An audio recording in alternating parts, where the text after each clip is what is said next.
بسم الله الرحمن الرحيم. الحمد لله الصلاة والسلام على رسول الله. اما بعد، السلام علیکم و رحمت الله و برکاته. بینندگان عزیز و گرامی قدر، موضوع امروزه ما چند نصیحت کوتاه بر جوانان این امت عزیز، زیرا جوانها آینده ساز هر ملتند. یکی از عالم ها می فرماید: اذا تريد ان تعرف مستقبل الامه فانظر الى شبابها. اگر ما می خواهیم آینده یک ملت را دانسته باشیم، پس نظر کنیم به جوانان آن ملت که در کدام راهند. اگر جوانان آن ملت در راه خیرند، در راه تقواهند، از خداوند می ترسند، اهل نمازند و پیرو دین خدا هستند، پس می شود آینده آن ملت را درخشان دید. و خدای نکرده جوانان ملتی که از خداوند دورند و حیاتشان تنها شهوت پرستی است و تنها مال پرستی است، از این جوانها و از این ملت دیگر آینده درخشان دیده نمی شود. پس دوستان گرامی قدر، جوانها آینده من و شما هستند. باید بالای آنها کار کرده باشیم تا اینکه از راه درست، از راه خدا و پیامبر بیرون نروند.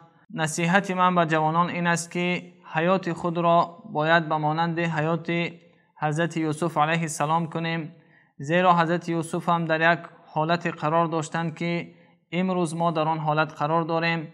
ببینید حضرت یوسف را که خود جوان بودند و یکی از زنهای عزیز مصر، وزیر شاه مصر که زلیخا بود، با تمام حسن و جمالی که به خود آرایش داده بود، حضرت یوسف علیه السلام را به سوی خود خواند و از آن طلب زنا کرد. اما حضرت یوسف علیه السلام ببینید که تقوا کرد و در جواب چی گفت؟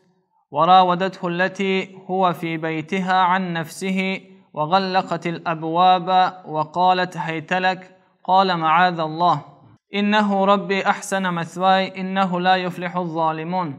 همین حالت را الله مهربان بیان میکند که زلیخا خود را زیبا کرد و با یک سخنهای نرمی حضرت یوسف علیه السلام را به سوی خود دعوت کرد و درهای همان قصر را بسته کرد تا کسی نبیند و حضرت یوسف علیه السلام را به سوی زنا دعوت کرد.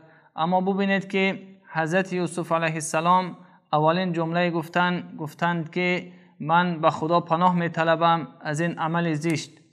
دوستان گرامی قدر، ما هم در یک دنیای قرار داریم که پر از فتنه هست. هر طرفی که نظر کرده می شود یک فتنه هست و خیلی راه زنا، راه غیر شریعت را انجام دادن. کار گناه را برای ما آسان گشته است و باید خود را یوسفوار کنیم، از این حالت به سوی الله پناه ببریم و از الله مهربان ترسیده باشیم. دوستان عزیز، خیلی جای تأسف است، خیلی انسان غمگین می شود وقتی که چنین حالت رو می بیند. و می خواهم چند نصیحتی بر چی از خواهران باشد، چی از برادران، چی از جوانان گفته باشم که این اخلاق پیامبری است. پیامبر رحمت برای ما می آموزد که ما چگونه باید زیسته باشیم و وقتی که در راه می رویم از حرام چشم خود باز داشته باشیم، بلکه نصیحتگر خواهران خود باشیم، نصیحتگر برادران خود باشیم و این نصیحت پیامبر، این تعلیم پیامبر را فراموش نکنیم که پیامبر رحمت فرمودن ان تعبد الله کانک تراه فان لم تکن تراه فانه یراک. پیامبر رحمت بر من و شما میفرماید که خداوند را چنین پرستش کنید که گویا او را میبینید و اگر شما خداوند را نمیبینید، خداوند حتما که شما را میبیند. اگر با چنین عقیده من و شما زندگی کرده باشیم و دانسته باشیم که خداوند ما را مراقب است، خداوند ما را نظر میکند، ما از این راه بد حتما که خود را باز میداریم. همین شعار را باید با خود بگیریم، بگردانیم که از الله مهربان ترسیده باشیم. و جوانان گرامی، ببینید که چی بس و حدیث های زیاده که پیامبر رحمت برای من و شما مکافات قرار داده است. کسانی که از راه بد، از راه زشت خود را باز می‌دارند، کسانی که در شبکه‌های اجتماعی و چی در خیابان‌ها اگر خواهری را که میبینن غیر محجبه هست، در سر خود رویمال ندارد بلکه خود را آرایش داده است، از این خود را باز داشتن و آنها را نصیحت کردن. ببینید چی مکافات است وقتی که ما چشم خود را از این باز می‌داریم.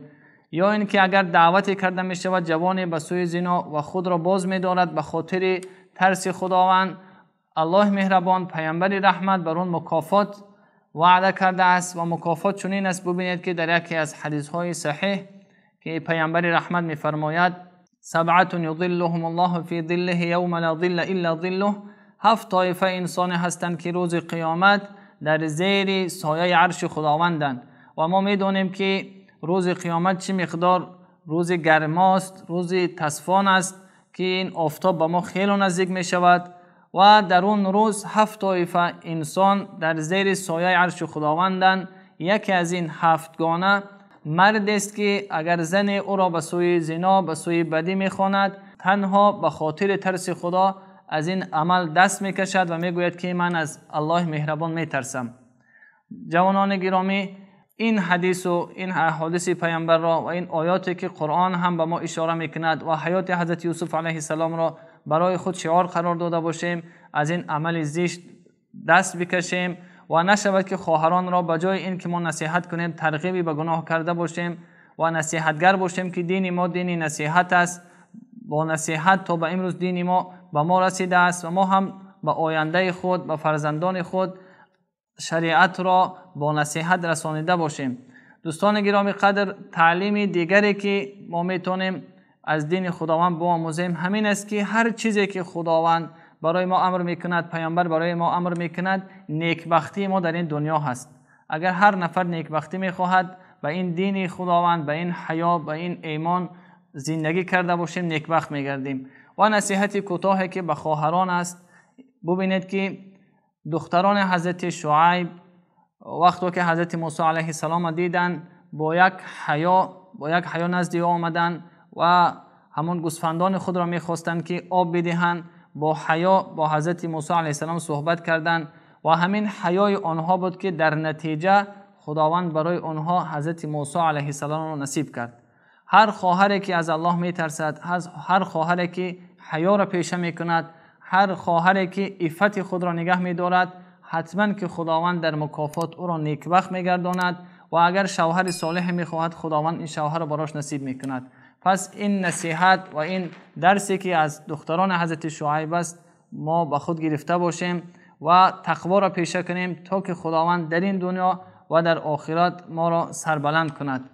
همه شما را به الله منان می سپارم و السلام علیکم و رحمت الله.